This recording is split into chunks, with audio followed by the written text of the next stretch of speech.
I think the definition of greatness is to inspire the people next to you.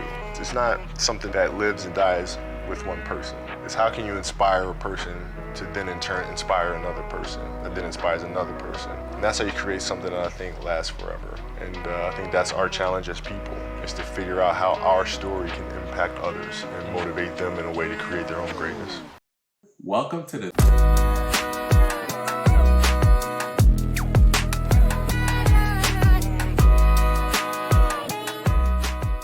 Welcome to the 3 on 3 podcast. That's right. You're tuned in to the number one basketball podcast in the universe. I'm joined by my compadres, amigos. You got Evan here, Lou, and Christian, the pod mamba in the background, making sure that we continue to be the number one basketball podcast in the universe. We have a great show in store for you guys today. We will be talking about the big shakeup across the league, man. Dallas says goodbye to Nico. Was that the worst trade ever? We'll get into it. We'll get into it. And then New Orleans, they said, you know what, Willie? We'll see you later. Willie Green is out, and it has us asking, will they move Zion? What's going to happen over there? And last but not least, is the AARP team, are they next on the block? Clippers not looking so hot. What's going on? Next segment, we get around the league talking about Jokic, he's just looking great. He's looking great. I don't know what his regimen is with his horses, but he's looking good. Knicks, they're going through some injuries. And the Rockets, man, I'm sorry. No point guard, no problem. Rockets looking good. We'll get into that. And last but not least, Under Armour, Steph Curry, they part ways. Is the sneaker landscape changing in the NBA? But we'll get into that. But before that, we got to put a hard stop real quick because we got to toast my boy, my guy, Evan Butler Sands. His birthday is coming up, and as we do every year, we got to toast up the birthday boy. So, Ev, I lift up my glass, cup, solo cup to toast you, brother. I want to say thank you, for being a great brother, being a great example, and always being there when I need you, man. You've always been there, always been like a big bro to me. So I appreciate you, man. I want to toast you up. Appreciate you. Love you, fam. Happy birthday, brother. Thank you, my guy. Hey fam, I'm not gonna go as far as Hans with trying to potentially hit you some ageism.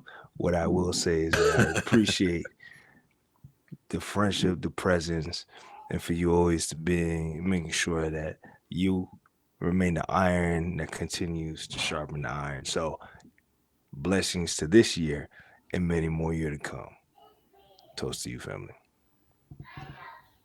I appreciate y'all, and I appreciate Pop Mom in the background. Just want to let y'all know that outside of the podcast, it's just relationships like this that keep you better as a person. So I appreciate you all for being my brothers. I hope we continue doing this for a long time, both with this podcast and kicking it outside of podcasts. Because I love y'all, and let's keep it rocking. Yes, sir. Yes, sir. Love all around. Let's get right into it, fellas. Let go. Dallas says, first segment, Dallas says bye-bye to Nico. Get him out of here. He's gone. They fire him. Was this move long overdue or premature? Messy? What do you guys' thought on it? I mean, it's the beginning of the season. They're starting off a little rocky. Should they have done this earlier, or was this prime time? Great time to get rid of Nico. So let me start off. Let me hat start season. off. Tin hat season. Let's go. Tin hat season. Let's go. Let me say this. I got to get some nonsense out the way first before we get into the good stuff. The first thing that I want to say before we even get further in this pod is that the pod mamba, Christian Gonzalez, is truly irresistible. And here's what I mean by this, all right? Pod mamba hits us up Friday night, lets us know he's got a new thing in his life. He's got a friend that he's stepping out with. He done kicked my boy Lou to the curb. He gave 100%. He gave Lou the boot. Can you believe it? Relationship. And you know what? I'm just a coworker. Listen, and that's what this first segment is about. Folks getting the boot. And you know what? Nico, the boot that he got. What is going on? Why are there no answers out there? Listen, Just man. You know what's saying. even funnier is that they actually canceled on me later that day. So Oh,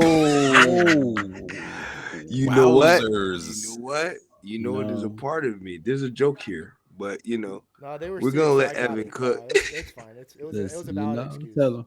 We just Tell him, Lou. rescheduled for next week. That's all. Lou, tell him the grass isn't always greener, okay? The Hey. grass isn't always greener. No, All I right, but Water the grass on your side. No, Lou wanted to record yesterday, and I said no because I was busy. No, and I then, didn't and say then that. I am not even being busy, and that just makes me Actually- so happy that Actually, we didn't record yesterday, even though I was actually free. I just love that. Love that. Wow. you Christian know is what? grimy. There's an insult to injury joke here that I'm pretty sure you could tie back to Nico, but it's fine. It's fine. Wow. But let's get back to it, y'all. So what I find most interesting about this is that front office just came out and said, yo, this was a bad trade. We made a mistake. And it was funny because he was having a conversation with a fan courtside, and people are alluding that's what kind of prompted this to, to kind of unfold and get out there. And for a front office to just blatantly said, yeah, this was a mistake. Nico was kind of doing his own thing, and we should have really checked them.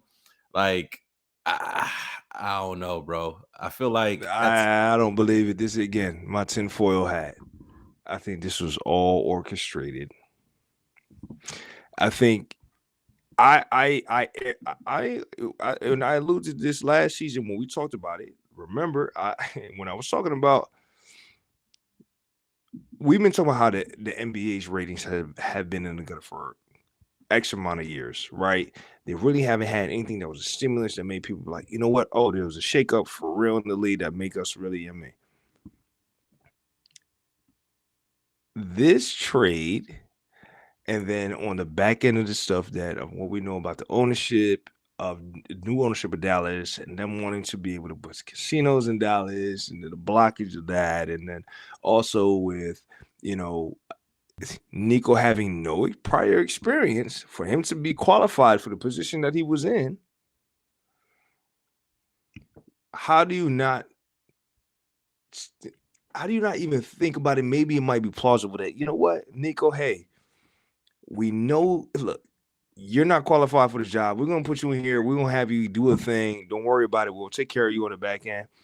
And the viewership for the NBA has been up the highest it's been in the last decade with this shakeup. And then on top of that, you see how he's doing well on the Lakers, on top of the fact that also we talked about what happens when LeBron leaves.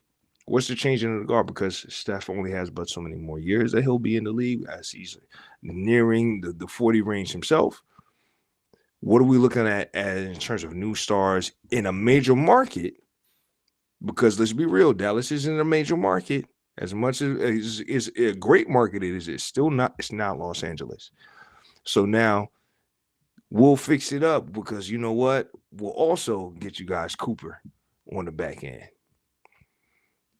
So, perfect story for me. Let's. I'm gonna stick with the tinfoil folk. Let's narrow it down though, because it's all over the place. Are you basically saying that this quote unquote conspiracy theory was controlled or driven by the Lakers, the NBA, to get more ratings? Is that what you're essentially No, it's saying? driven absolutely driven by all three. The NBA, the Dallas Mavericks, and also the Lakers as well. It's like, I mean, the NBA is figured out. Again, it's not all over the place because, okay, what are the major markets in the NBA? New York and LA. Those are the two biggest markets. Now in LA, in terms of all over the place. That's what I'm sorry? trying to get. I was saying the delivery's all over the place. So I was just trying to narrow it down and summarize it for the listeners. So what you're saying is that this was driven. Yes. This is Adam Silver, Dallas Mavericks ownership, Los Angeles ownership, all in cahoots to be able to, how do we drive both viewership of the NBA and how do we then also drive, I mean, you don't really have to drive sales for Los Angeles. It's a major market. It's never going to happen, but you have to use a major market to be able to drive that. So at the end of the day, it's how do we then make sure the NBA still becomes the product that people want to watch? So I'll say this to what Lou is saying.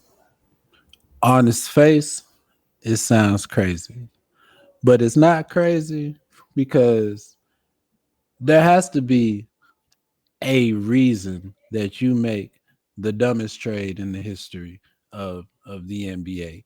And so it it's so dumb it couldn't have been just we think this is a good idea.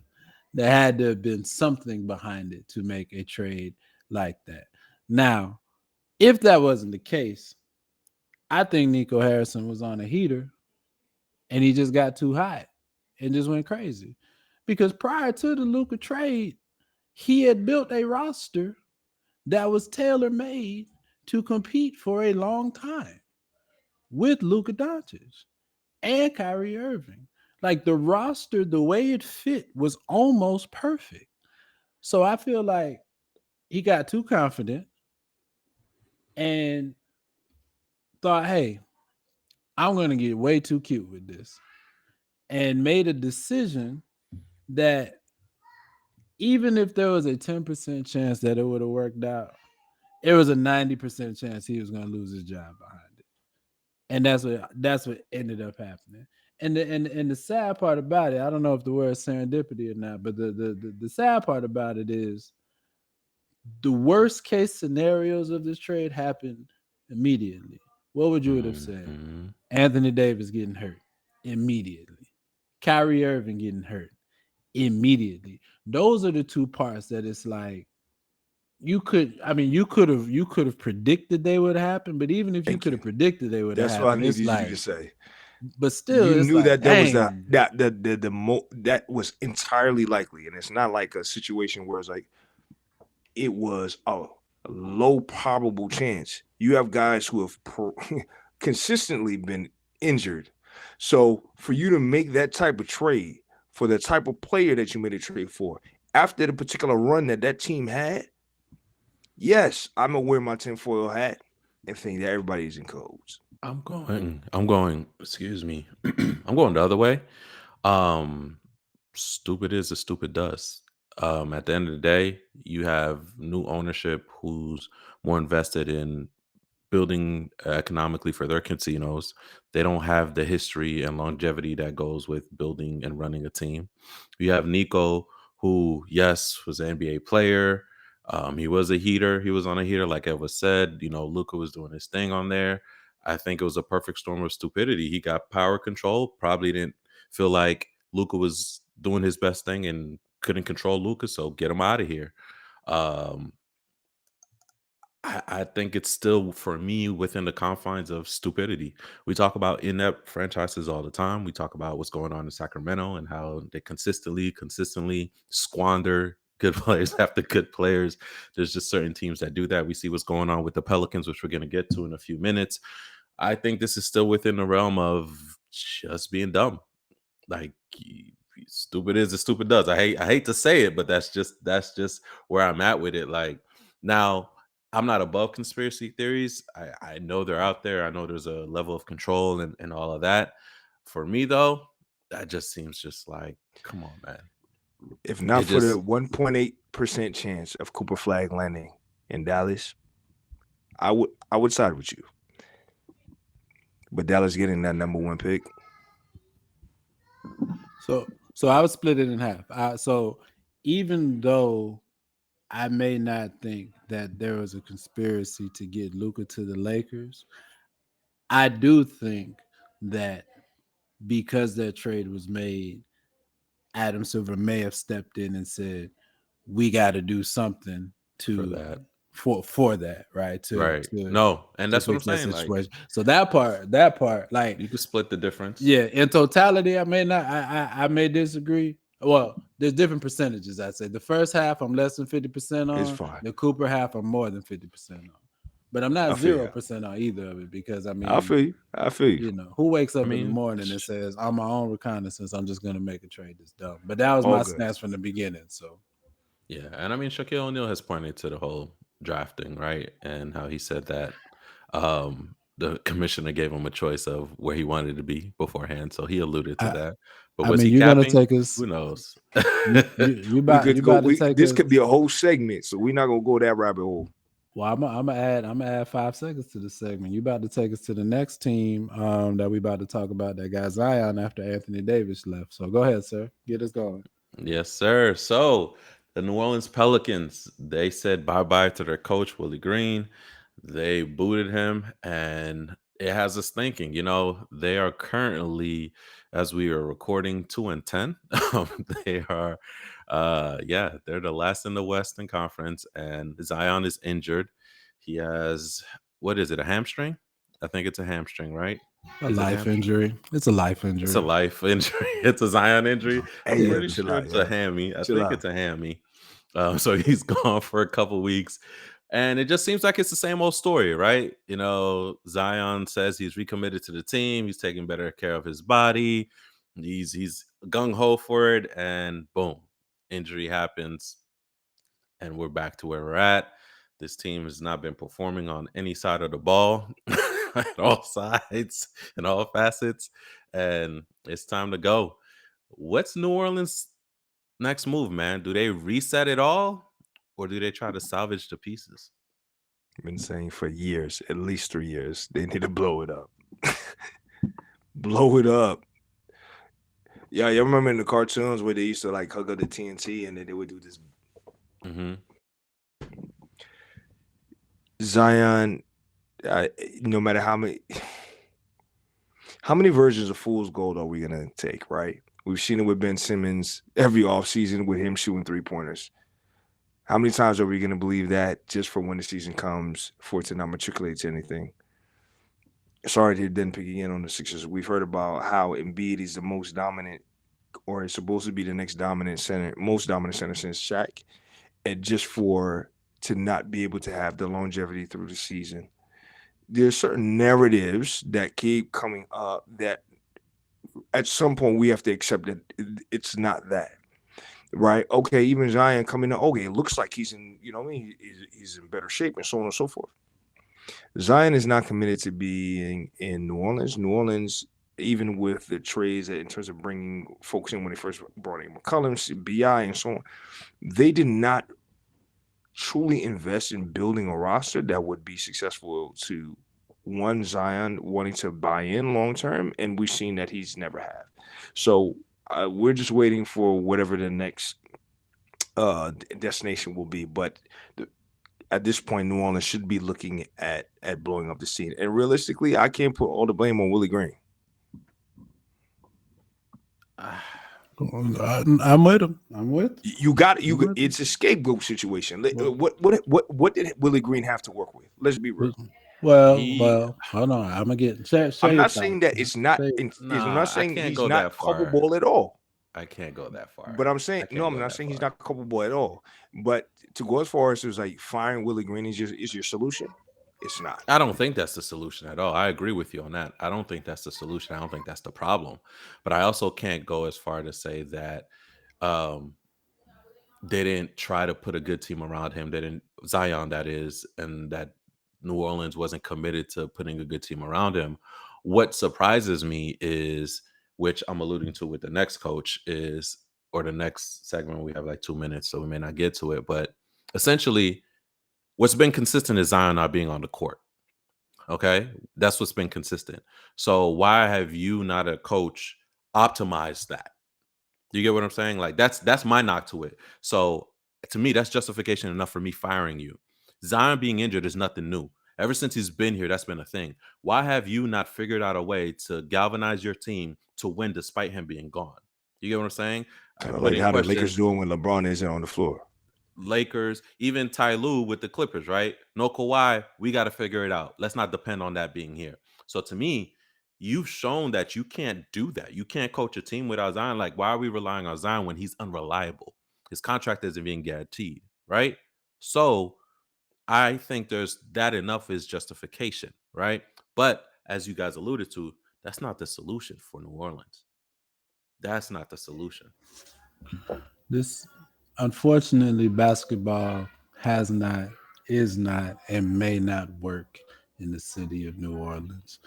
Yes, Willie Green should have been fired, not because of the Zion piece, but because they have a roster of decent players, that he's not getting the most out of. We've heard what Trey Murphy and what Herb Jones should be now for 2 years, or for 4 years, and you're losing all these games by double digits.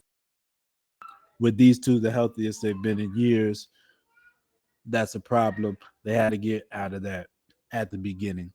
The reason they had to fire him early to try to salvage this season, though, is because the, one of the worst trades was trading their first round pick for a great player in Derek Queen, but in a draft with three transformational players at the top.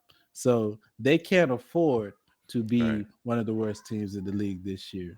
Oh, but not only did they trade that, they also traded Indiana's first round pick back to Indiana during the finals, who is also, I think, 1-10 right now. So they traded away two chances potentially at a generational draft coming up. So that's general managing that needs to go. And who's that?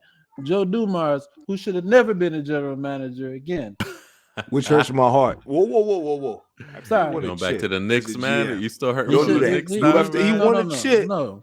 That's After not what he saying. did with Detroit, But don't do that. He did. But past that, he had 10 years past that of it wasn't working for him.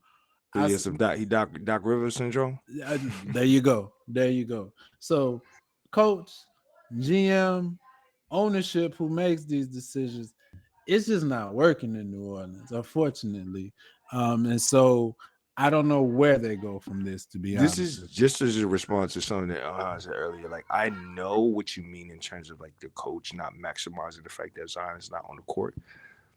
And I'm not saying this is or may not be, but I wouldn't be surprised if management is like, you need to figure it out with Zion on the court. And your whole schema is figuring out what it is with Zion on the court to the point where you don't have it. I'm not saying that, I'm not saying he's not culpable. I'm not disagreeing and saying he's not culpable. That doesn't make But no I could excuse. definitely see the pressure in terms of making sure that Zion is always the focal point, even at the detriment of what it is to be able to build a proper cohesion with the roster that you have. Yeah, but at the same time, you're charged with running a team and running the business. If the forecast doesn't go as well, your duty, your job is to fluctuate to match the current forecast.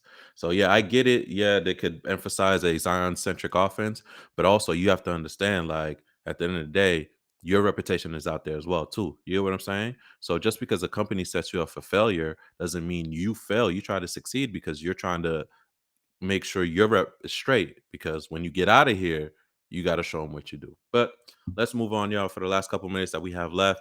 Are the Clippers up next, man? The Clippers are not looking too great. As we said it, they're the oldest team in the NBA. Bradley Beal now is out, season-ending injury. A couple people out here said he continues to steal money. That's here. They lost today. Well, as we're recording, they lost to the Boston Celtics. They are currently 11th in the Western Conference at 4-9. And I'm just gonna put my take out there, man. And I love this guy. But is it a stretch to say that Ty Lue is the same as Doc Rivers? Is it a stretch? I think Ty Lue hitched his wagon to the wrong horse. One is talking inept franchises. I mean, the Clippers as a franchise is as snake bit as it comes. They may have acquired their franchise player through some shady work, right? The man had some aspirations. The man had some aspirations about themselves. So doubling up bad luck with bad decisions. And I think this roster, the Clippers got the best out of this roster last year, and ended in a first round exit. I don't know if it was ever going to get better with a Kawhi Leonard, James Harden roster, and I just think that's what we're seeing right now. Mm-hmm. When you double down on old, when you double down on questionable players, and I don't mean to put Harden in a questionable category, because Harden, he may not, you can say what you want about him, but he's He's consistent. He shows he's up. balling. He's And balling. his He's numbers are balling. solid. He's Well, balling. I can't say but he's who's not the there with him every night? problem. But who's No, not you're there with him right. every night? I You feel can't say me? Harden's the problem here. If anything, like Ev said, Harden has showed up Right. consistently. They figured it out last year and they maximized it. And even people were saying like Denver was a bad draw, right? If not for a half a second dunk by Aaron Gordon, could have been the Clippers facing OKC. You get what I'm saying? And probably still losing, but in another round, right? Probably. Then Denver. No, yeah. I mean, yeah, losing. But you get what I'm saying? Like, I agree with Ev. You maximize this roster, and this is the move that you do. You get an older, aging player who really doesn't care or committed to the game in any facet. Like, it's tough, bro. What do you do? And I know we gotta go. We gotta go. And I'll end it with this. What do you do when you're trying the best that you can with the pieces that you have, but management keeps just dumping on you projects? Like, you get what I'm saying? Like, management keeps dumping these inept projects on you that you're supposed to shine up and make look pretty. You You look know, for the that's vacant roles that are open. I don't know, man. You're not wrong, Lou. You go upstairs, you remind them that they traded SGA, and you say, I can't operate in these conditions. That's what you do. Facts. That's what you do. All right, fellas, we're done with this segment. Let's move on. Let's move on, y'all. Woo, this one, I felt like we could have gone more, but this one is wild, y'all. All right, around the league, guys. Let's get into it. Jokic, the Joker. This man right here. This man right here is balling out of his mind. The Denver Nuggets are looking good. They are second in the West. They are 10-2 as we Mr. record. Trip Dub himself. Yo, I'm telling you, It's just man. like at this point, it's commonplace. This guy is averaging 28, 13, and 10. Okay. 28, 13, and 10. Sounds Like, absurd. yo, just give him his Hall of Fame jacket right now. I feel like you Thank should you. just have Nah. it. Just give him his Hall of Fame jacket right It's now. one of the things like Evan would say is like when he brings up the betting numbers is you're never gonna get plus money betting on Joker getting to triple double any night. It's always gonna be like, of course. Oh, man. Is it too soon to say he's one of the greatest centers of all time? It's not, in my opinion, and I think simply because at this point, with what he's put up now for 5 straight seasons, or 3 MVPs already, Uh-huh. the only argument, you only have 2 arguments, is championships and longevity. That's it. Right. Right. And championships to an extent are kind of out of your control, right? Especially when you're talking about individual greatness and dominance. And longevity, I mean, will he do this for 10 more years? It depends on how he feels, right? But the years that he's on this court, he is playing a game that nobody else is playing. He is exhibiting a control over the game of basketball that, it's not non-existent from the position that he plays, right? Right. I mean, he's kind of a positionless 280-pound 7-footer. I mean, that's kind of crazy, right? So yeah, I mean, if it ended the day, he'd be a Hall of Famer. Yeah. And now he's padding the resume at this point while still trying to accomplish great things. And to add to that, 2 other things with elite IQ and body control. We've never seen anything like this. You know, when it's all said and done, the many guys that were brought up to potentially be in this conversation, the ADs, the Embiids, the Dwight Howards, and so on, we've never seen them exude the consistency that we're seeing with Joker. And then not only doing it consistently, but seemingly being this consistent with ease. Like it's to make the game right. The game should be simple, but how simple he makes the game, not only for in terms of himself and also for his team, it's special. Yeah, the conversation about rings it will end up being a conversation of splitting hairs. But in terms of individual dominance of what he means for the game, it's like, okay, am I going to say he's Tim Duncan? I may not, because Timmy still has him 5 rings. But can I talk about how potentially he may not necessarily be as lauded like Timmy isn't as lauded because of how he plays the game? I think that's a conversation that could be had. But yeah, like you said, when he decides he no longer wants to play, just walk him to his ceremony. Yeah, man. Is he the greatest foreign player to ever play the game? Ooh. It's a tough one to be on the spot on. He might be. It's tough to say no. Because who can you think of off the top of your head? Yeah, I mean, Dirk pops up. Unless but if Shea Gilly continues his trajectory, even though it's Canada, but still, like, but as of right now, I'm just saying. I was thinking about it before. It's hard to say no. It's hard to say before we get no. ready for the show, and I was like, I think he might be the greatest foreign basketball player to play in the NBA. Does he have Dirk? I mean, you got one ring to one ring. Man. I think his skill set, is skill set, yes, that's what I would agree with. But the part, I think one of the thing you just said that was really enlightening is just think about the names that you named there a minute ago, right? Your Anthony Davises, your Joel Embiid, your Dwight Howard. Technically, Tim Duncan is also a foreigner. Shout out to the Virgin Islands. That's a U.S. Virgin Islands. It's a U.S. Virgin Islands, sir. That's territory. That's territory. It's not foreign. we bought Tim Duncan. They bought that. They bought that. So it's like Puerto colonized Rico? that, sir. Yeah, it's like Puerto Rico. They colonized that, sir. They colonized that. Relax. They claim it. Okay. That's funny. That's funny. But you, think of. You threw me off there. I'm trying to think. Tim Duncan. Yes, Tim Duncan played Team USA, right? Embiids, yeah, he did. Yeah, Timmy did play USA. He played USA. He didn't play foreign. He didn't play foreign. Yeah. So you're right. U.S. Virgin Islands. But you think of the last century big men, right? Especially like the last 15 years, 2010 and on, post Shaq, Timmy, KG.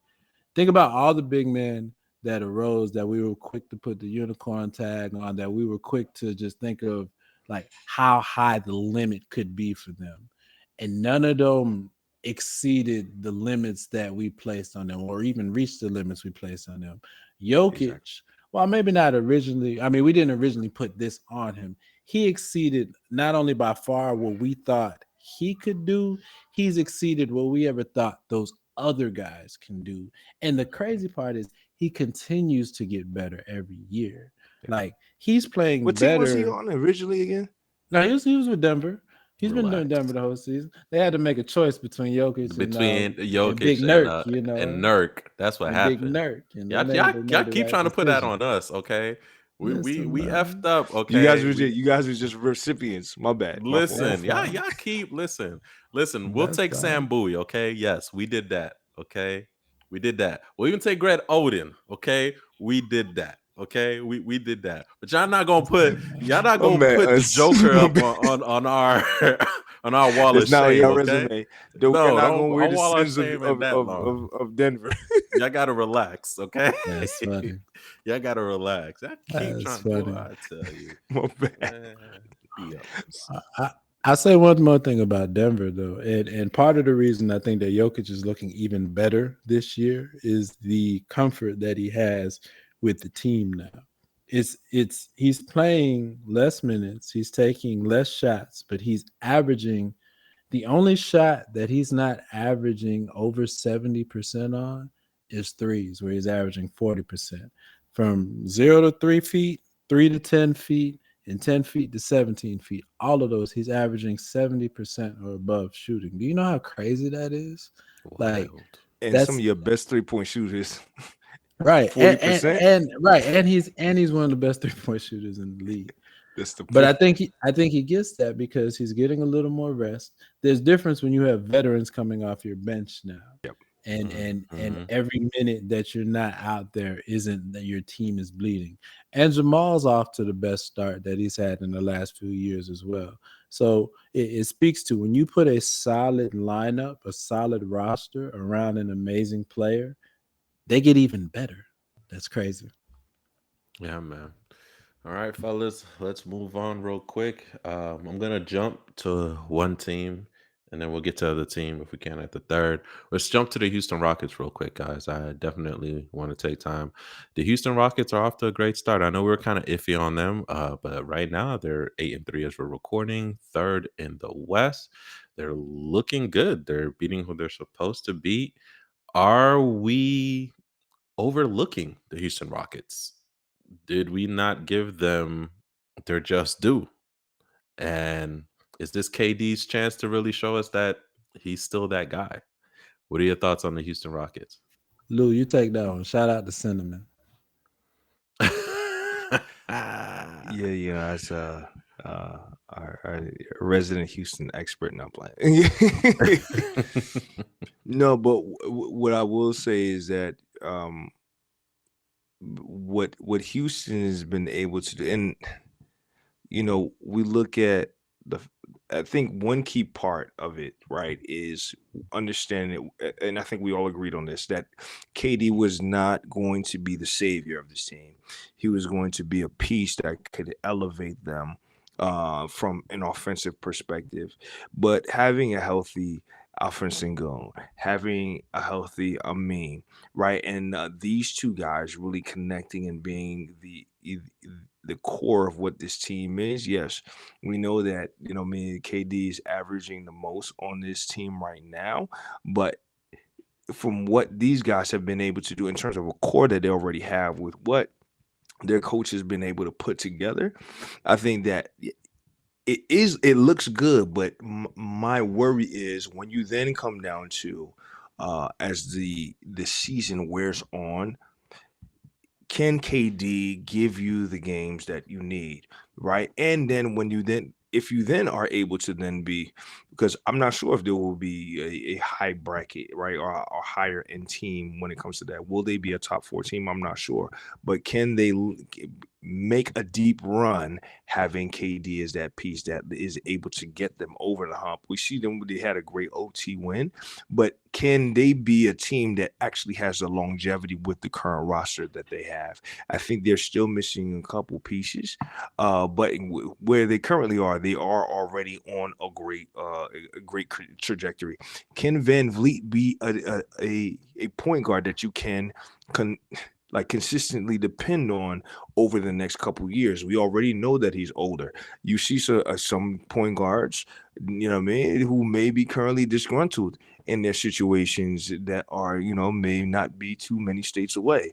Do you look to target a guy like that you bring on to replace a Van Vliet and also continue to add to what your current young roster is to really truly build for the future? Because how long do we really expect KD to be there over these next couple years, and how sustainable is that? But I think for right now, what it is great for them in terms of how they're building, but it also gives them opportunity to be in an attractive a team and market for other players who may or not like where they currently are with their teams, to be able to say, you know what, this team has the potential to make a deep run in the future. Maybe I made it look like this is a place that I may want to choose as a destination.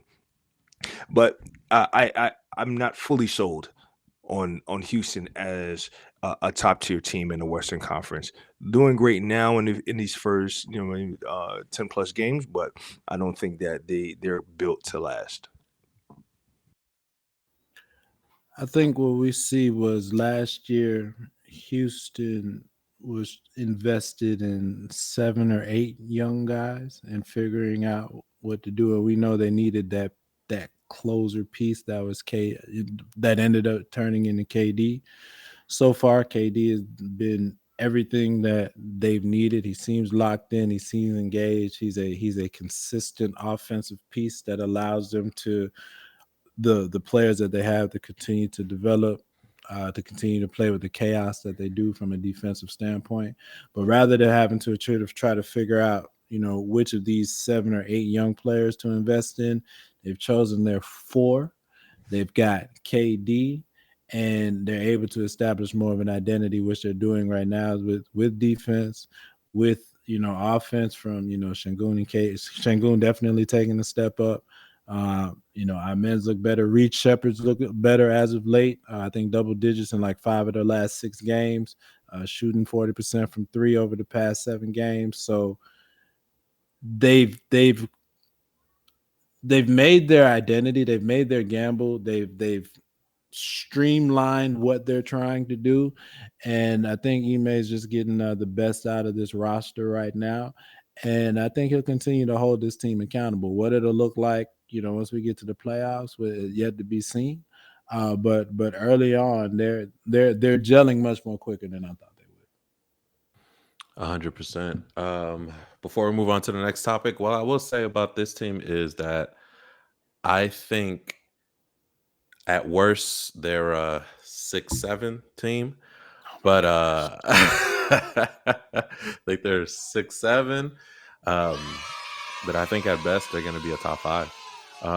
Just from what I've seen on the court, top 5 in the West. From what I've seen on the court, and how this current roster complements what KD needs towards the end of the season, which is people who can score without his assists, which is Sengun, 22 and 10 right now. Van Fleet, he shows up in the playoffs. Like, I think this team is actually okay.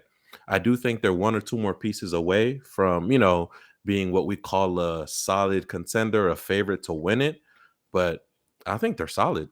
100% solid. I think this year we're going to get a lot of buy-in on the KD and, I guess people reloading on his legacy and everything like that, and getting away from him being the problem and everything like that. And, I think that goes credit to the coach. Ime is an excellent coach on both sides of the ball, holds people accountable. There's a structure there that you see it. And also the way this team is comprised.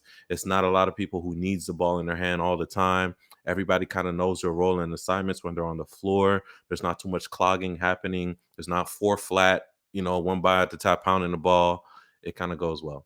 It goes well. So we'll see how it goes, guys. But let's move on to our last topic in our last segment. We're kicking it around the league, man, the kick game. So if you haven't heard, Under Armour and Stephen Curry, they part ways. They've been together for 13 years.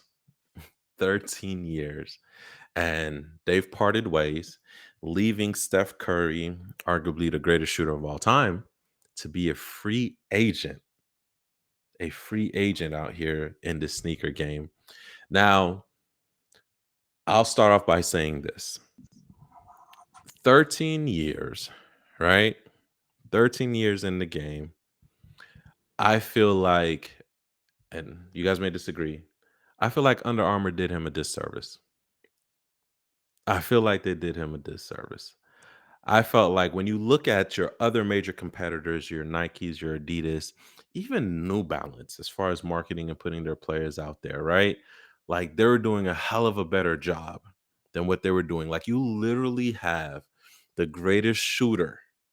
You know what I'm saying? The greatest shooter signed to you. I felt like they could have done so much more for him, put him out there more. You get what I'm saying? Like, they could have driven that brand home harder, right?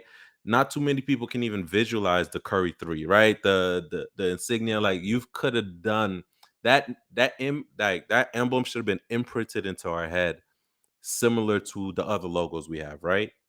So it's sad to see it end, but I felt like it should have ended sooner, because I don't think Under Armour was equipped to handle a player of Curry's magnitude, which is unfortunate, right? Because I know there's a lot of people out there who want to get away from the big corporate juggernauts, right? And let the little guys have time and they're shining there. And this was Under Armour's time. They were the little guy, right? And I felt like they dropped the ball on this one. Just my take. Ball fell in their court because they spelled his name right in the presentation. So they still dropped it, though. Everybody else dropped the ball.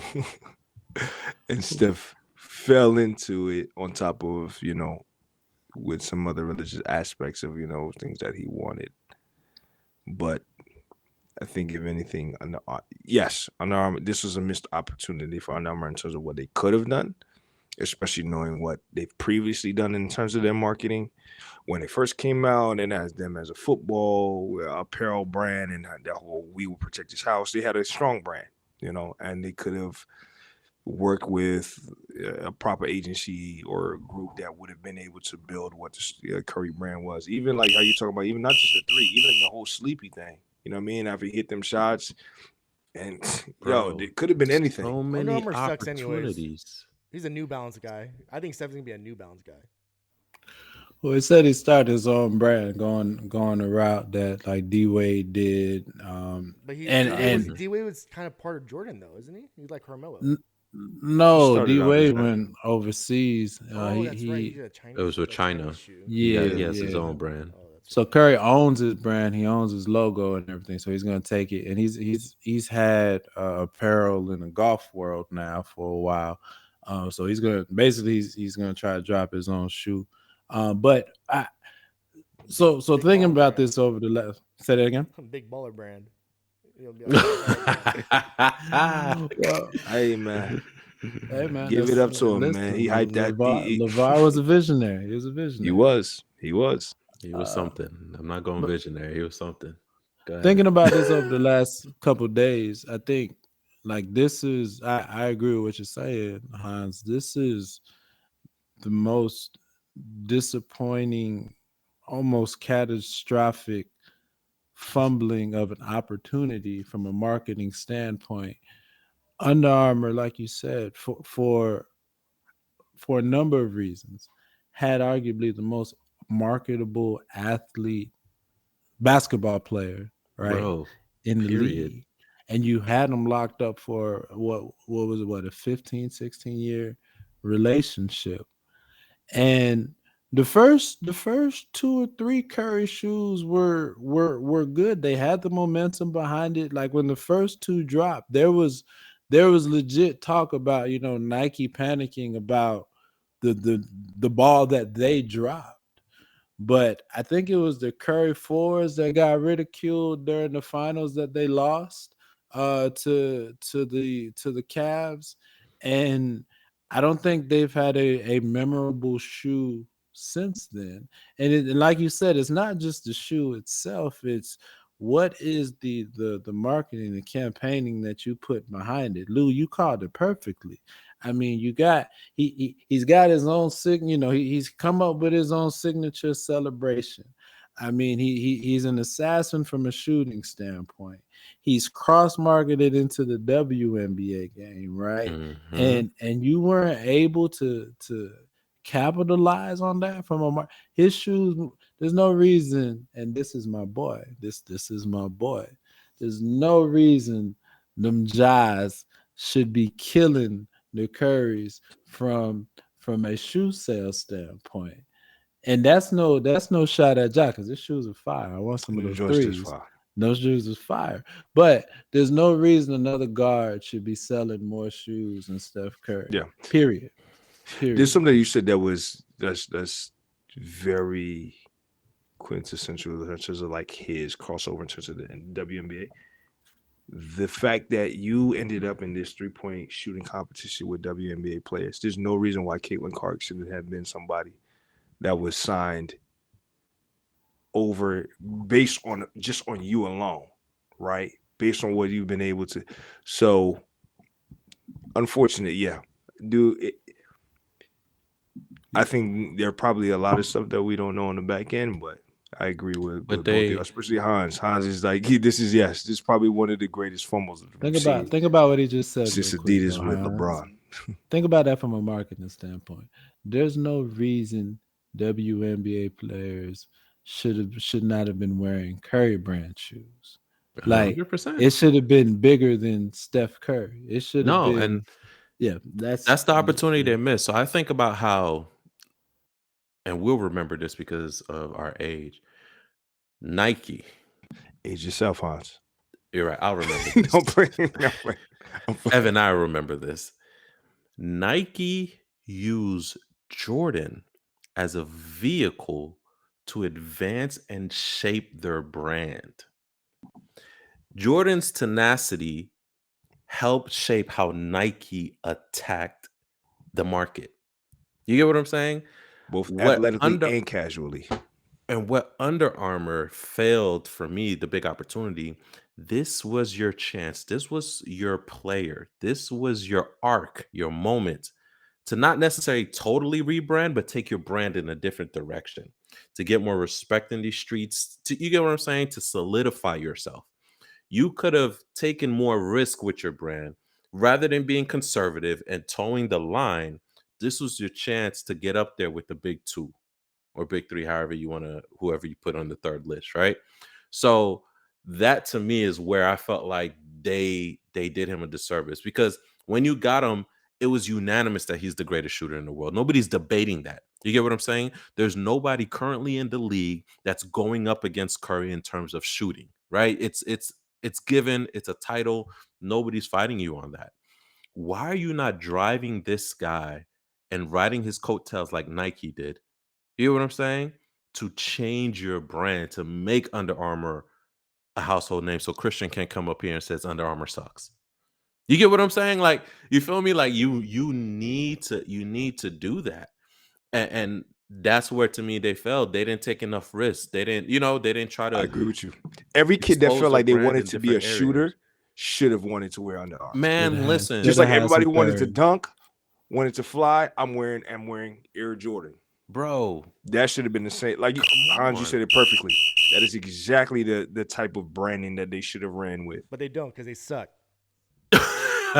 Under Armour's performance, Again, like they're only good with again, proving football. Hans They're right. only good with football equipment. Like they're not good at anything. That's what I'm else. saying. They had the whole gridiron brand together. They had Bro. the Watt You- with JJ Watt in terms of what they did football wise. But Lean. yeah, no, they didn't capitalize. Lean into on- that on on the the basketball basketball aspect. side, or you get what I'm saying? Like, just do something. Now, for them to let New Balance jump them is kind of crazy. Like Wild. it's actually kind of let's be real. We all knew New Balance is like a if you old, They're like the you new know, Adidas. and you need shoes. Like, They're like the new Adidas. you know, bro.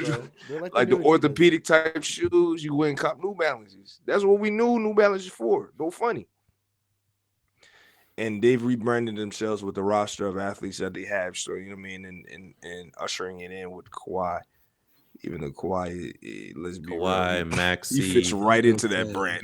Let's be, Maxey, but all the people So exactly. with Age. Steph. Steph is like a cookie cutter, I would- like buttoned up motherfucker. You know, his wife wants to sleep with other men. You know, he would be perfect for New Balance. Whoa! Yeah, I'm putting myself on mute now. Wowzers! I'm not going there. Listen, you want to get reckless, you gotta come on. You gotta come on camera. You want to get reckless. All right? Golly. And that's what he wanted Under Armour to do. Just be reckless. Just get out there and shift the brand. And have Well people done, us. talking. Well done, Hans. That's what Under Well Armour. done. They should have hired Christian. That's what they should have That's done. it. They He should should have have been hired the creative Christian. director. He That's has his it. That's ear all. to the streets. Take some He would have chances. been out there, you know. But yo, Do let's they be want my real. Like, application? I mean, it's available.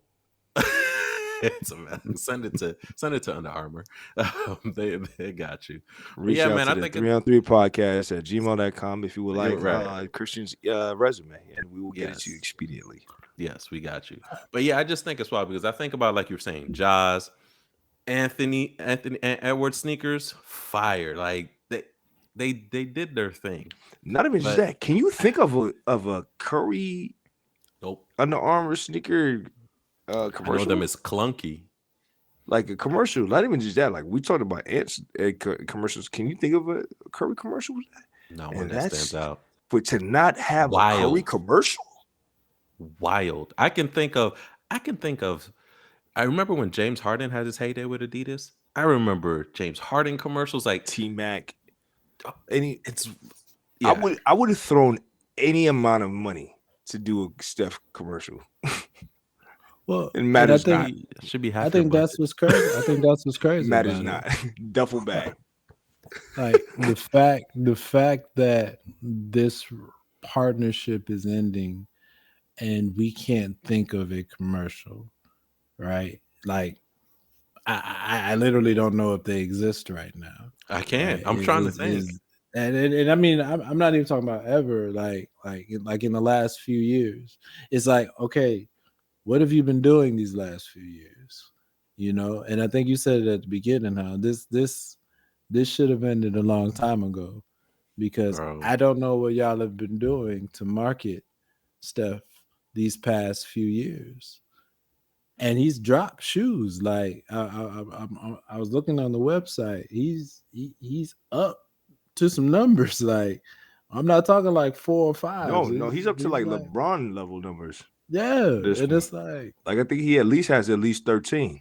yeah, I think it was 13 that I saw. And the Like- fact that we can't remember anyone in a commercial is telling. Right. That's crazy. Because I can That's remember crazy. LeBron's commercials. You know what I'm saying? Like they're everywhere.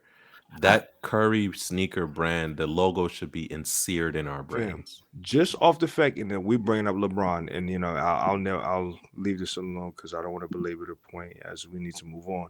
When that clip came on with LeBron talking about I would guard him from the time he wakes up, and I feel like that may have been the only commercial.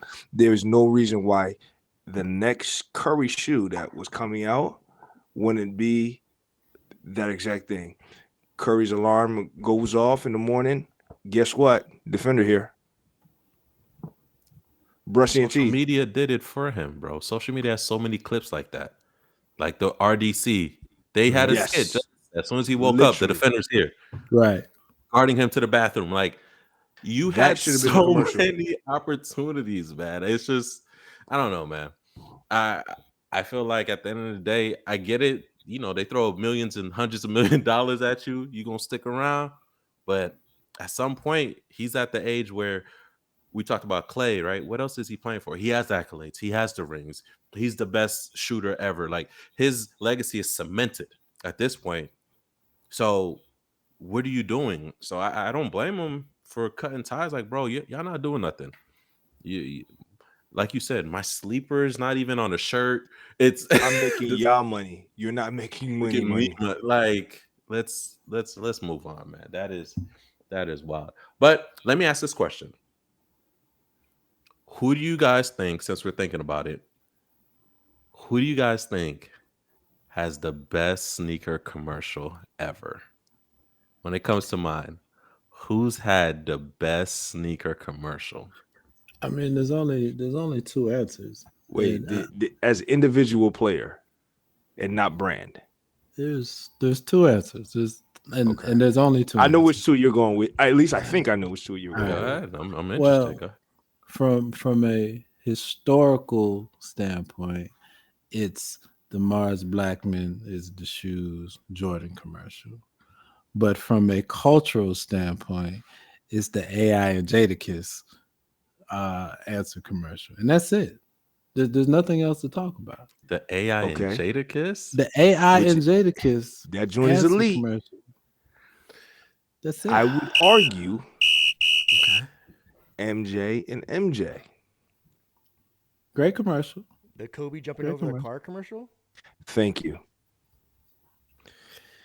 I don't think that. I think Adidas Kobe jumping over the car commercial. Crazy. That was wild.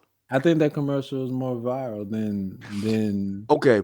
I would even say, than and amazing. this may be because even the first one I mentioned, it's massive, right? Because it's all along the lines of Spike Lee. But I would really would go with as my number 2, Kobe jumping over the vehicle, and I'm pretty sure it was an Italian car at that, because I think it was a Lambo.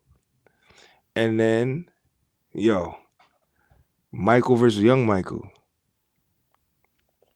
Right, y'all are When he crazy, brought bro. in Jay Crawford as Young Michael, that one right there, you reach, I teach. Come on, That's Come my on. favorite. So I Nah. can't give it.